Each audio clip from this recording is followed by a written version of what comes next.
How to save Snapchat photos to your gallery. What's up everyone, welcome back to another video. In this tutorial I'm going to guide you through a easy process on how you can save your Snapchat photos to your gallery. So I'm just going to open my Snapchat and take a quick picture.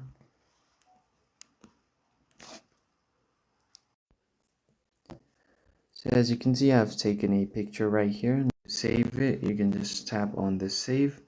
You get this option to save it to memories and camera roll. So if you choose the second option, it will directly save your snap to your gallery and your memories as well. But for now, I'm just going to choose memories, and you can send it to people if you want, but I'm just going to discard this snap for now.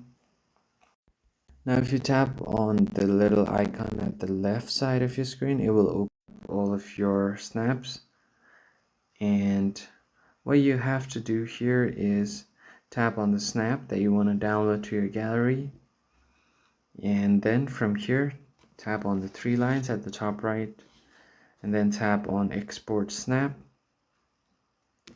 and from here you can just scroll to the side and tap on this download.